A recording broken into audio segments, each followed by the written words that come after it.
pukul 6 waktu Indonesia Barat. Radio Republik Indonesia Palembang dengan Warta Berita.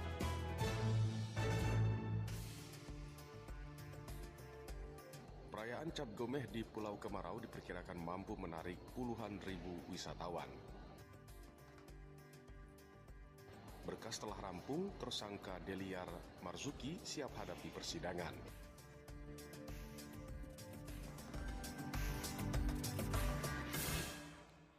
Itulah di antara informasi yang kami hadirkan pagi ini, Jumat 14 Februari 2025, yang dihimpun tim redaksi RRI Palembang. Bersama saya Dela Wawi, kita mulai dengan informasi yang pertama.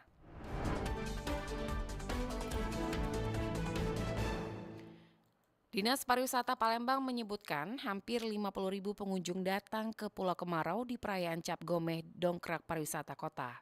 Cap Gomeh adalah perayaan malam ke-15 sejak Tahun Baru Imlek. Di Kota Palembang, perayaan Cap Gomeh dipusatkan di Pulau Kemarau, Palembang.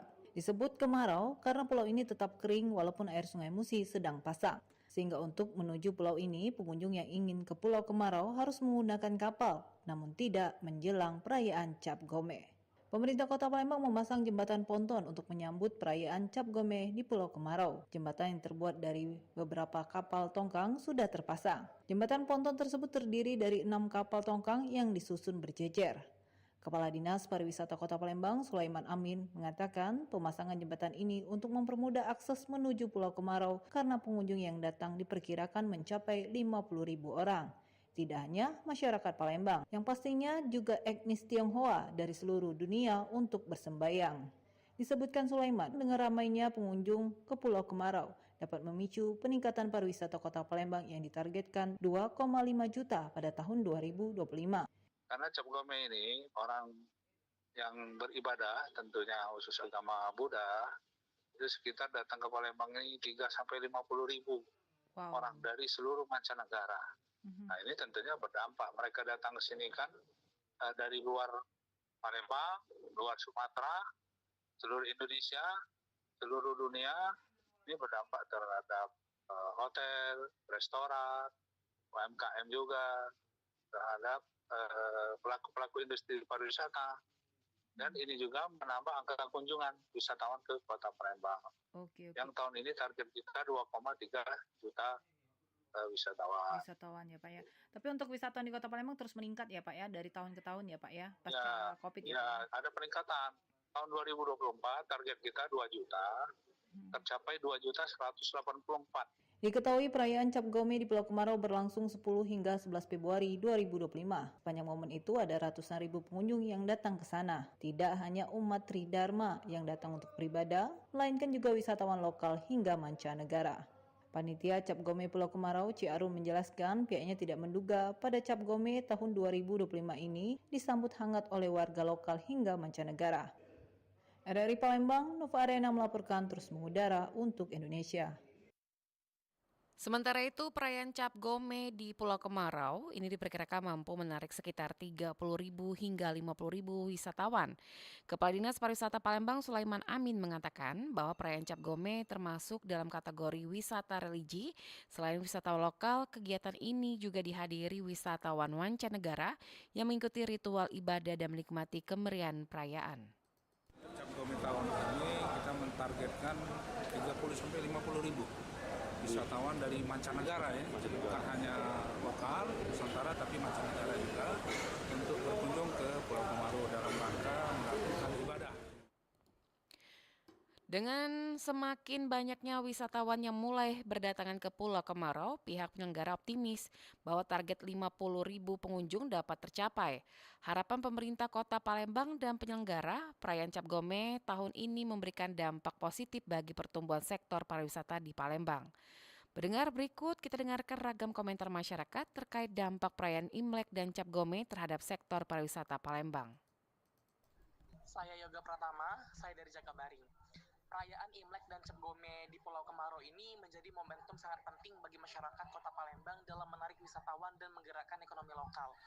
Dengan dukungan pemerintah dan masyarakat, perayaan ini berpotensi menjadi agenda wisata nasional yang semakin memperkuat posisi Palembang sebagai kota wisata budaya dan religi di Indonesia. Selamat pagi, saya Nadine dari Sukawinatan. Kesuksesan acara ini dapat meningkatkan kesadaran masyarakat bahwa pariwisata bisa menjadi sektor yang menguntungkan.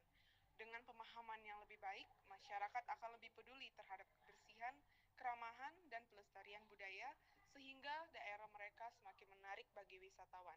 Sekian dari saya, terima kasih. Saya Aldi Mahendra dari Indralaya. Cap Gomeh di Pulau Kemaro memang menjadi salah satu daya tarik pariwisata yang menarik di Palembang. Budaya Tionghoa dan atraksi wisata yang menambah daya tarik kota Palembang. Acara ini memberikan peluang bagi sektor ekonomi lokal, terutama bagi usaha mikro kecil dan menengah atau UMKM yang memanfaatkan momen tersebut untuk menjajakan produk mereka.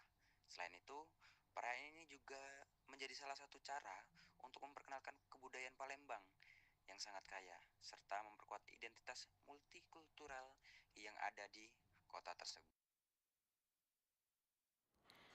Pendengar, berkaitan dengan perayaan Cap Gome, seperti apa pendapat ekonomi dari sisi mendongkrak pariwisata dan ekonomi? Berikut kita simak wawancara singkat bersama ekonom Sumatera Selatan, Dr. Iksan Hadri, STMM. Baik, Dr. Ihsan Hadri, STMM, selaku pengamat ekonomi Sumatera Selatan. Dr. Ihsan, kalau melihat nantinya ada kegiatan Imlek dan ini menjadi salah satu momen UMKM atau mungkin perekonomian di Sumatera Selatan ini bergerak ini. Kalau dari kacamata kita seperti apa nih Mas Iksan melihatnya? Iya, jadi Imlek dan juga rangkaiannya kayak Cap Gomeh itu kan acara yang cukup akbar ya yang di Kota Palembang yang kita tahu salah satu tujuan wisata religi ya saya bilangnya itu kan salah satunya adalah Cap Gomeh di Pulau Kemarau. Iya, cukup. Dan salah satunya di Palembang dan beberapa daerah malah itu ada dari luar negeri ya.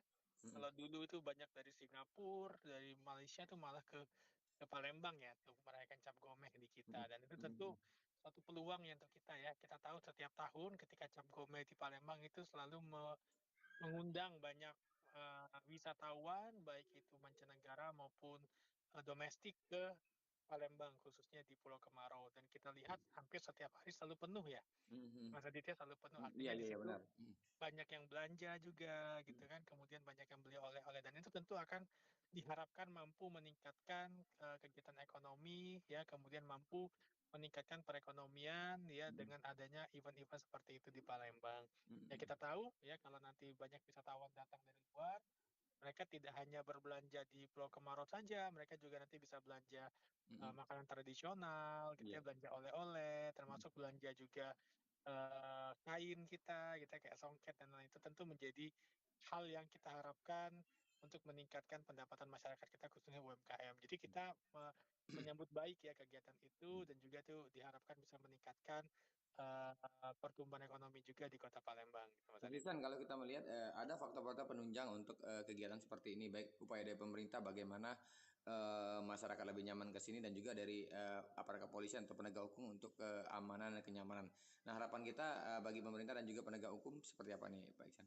Ya, kita berharap ya penegak hukum, aparat pemerintah, baik itu dari kepolisian, kemudian dari unsur pemerintah daerahnya ada Pol PP, itu bisa termasuk masyarakat juga gitu ya, itu bisa membantu ketertiban dan keamanan di Kota Palembang.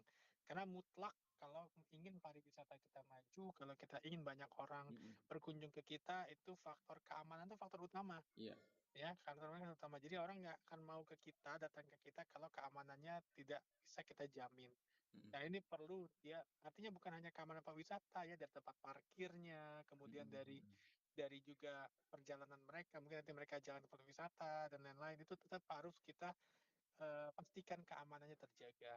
Dan jangan sampai nanti ada pungutan-pungutan liar, Iya. ada premanisme yang justru itu bisa membuat orang nggak mau lagi ke kita gitu ya. Ya kita termasuk juga nanti pengaturan-pengaturan tarif parkir ya dan lain-lain. Jangan sampai nanti untuk kita tahu nih ini wisatawan asing malah kita buat mahal. Itu kan membunuh diri kita sendiri sebenarnya. Mungkin Mas nanti Ihsan, ada kesan jelek.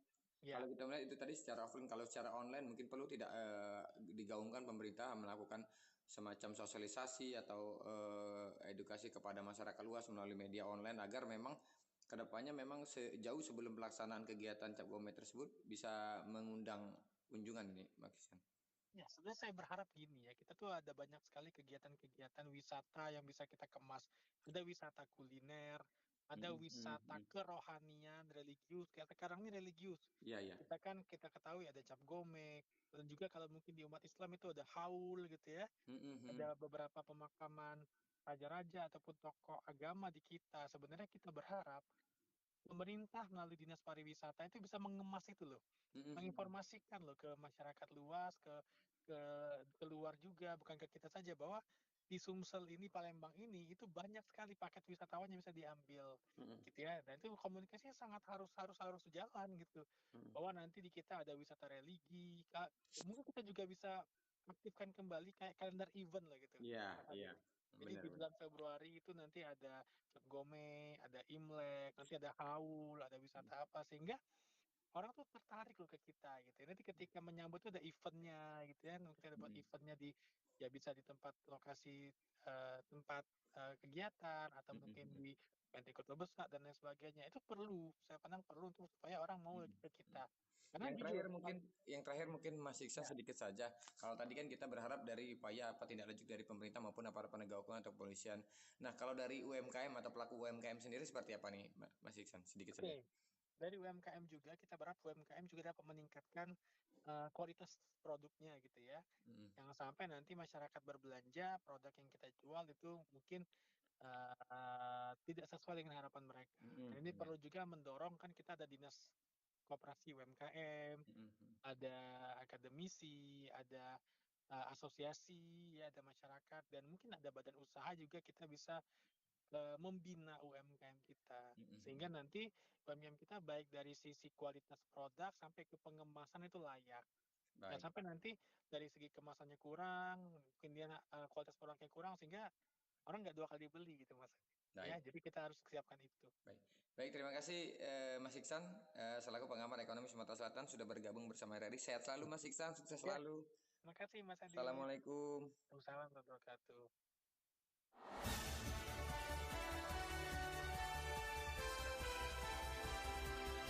Warta Berita Radio Republik Indonesia Palembang.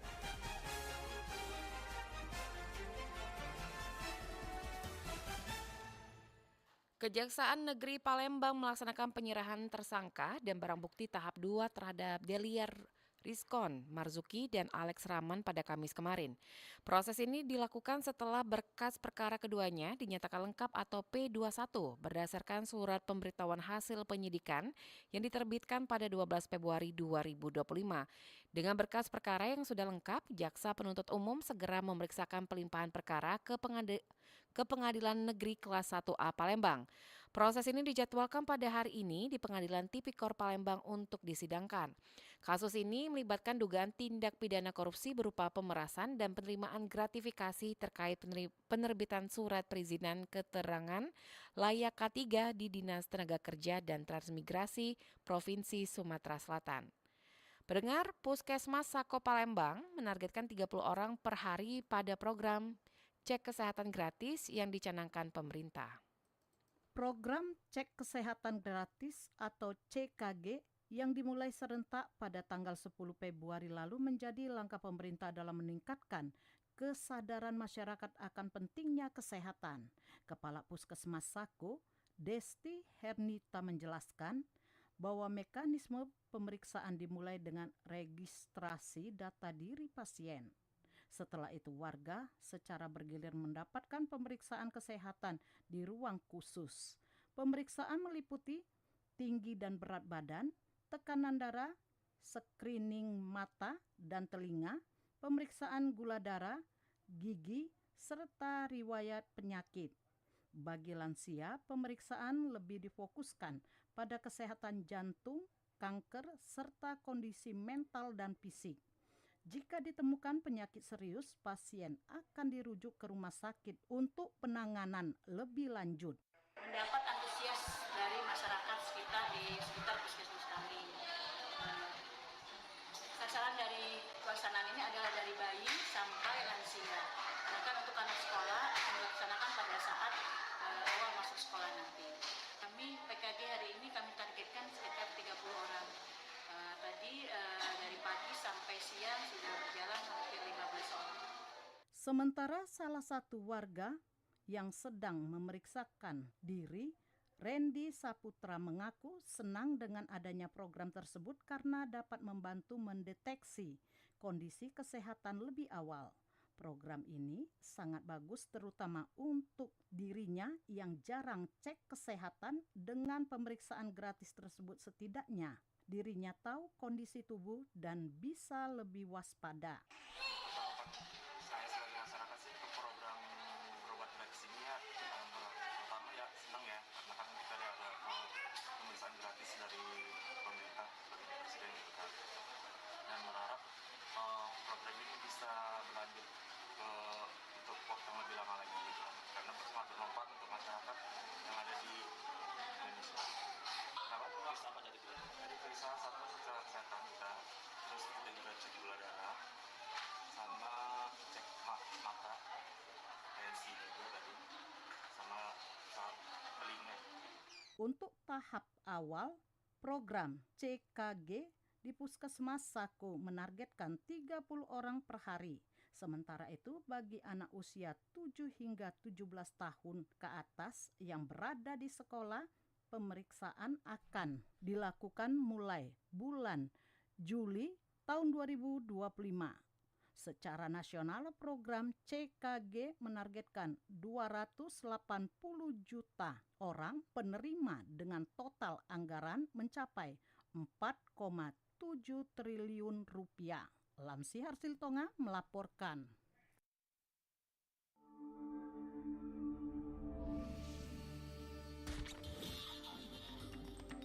Berita Daerah Radio Republik Indonesia Palembang.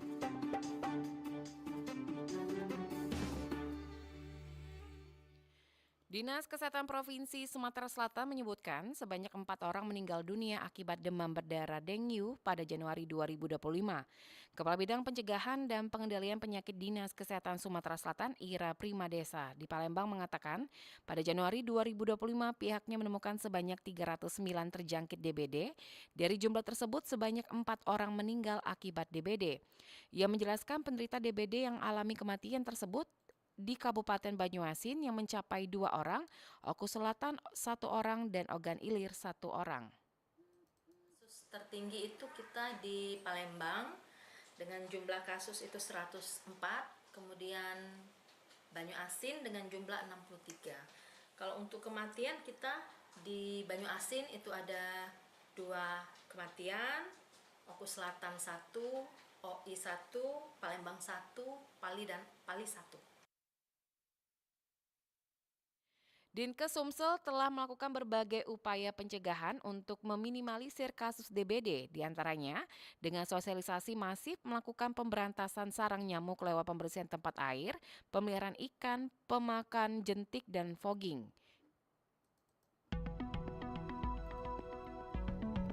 Sekian warta berita produksi Radio Republik Indonesia Palembang. Sebelum berpisah kami sampaikan kembali topik berita aktual pagi ini, diantaranya perayaan Cap Gome di Pulau Kemarau diperkirakan mampu menarik puluhan ribu wisatawan.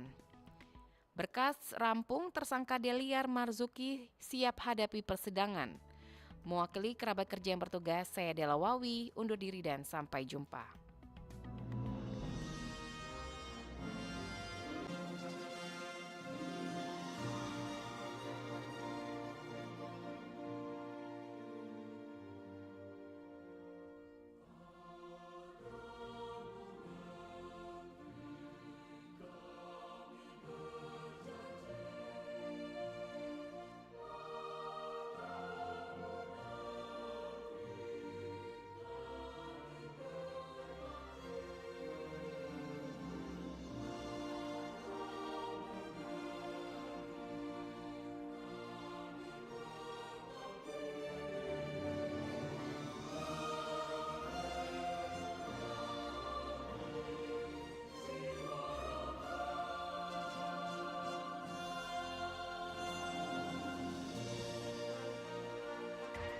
Pastikan Anda berada di frekuensi yang tepat untuk mengikuti seluruh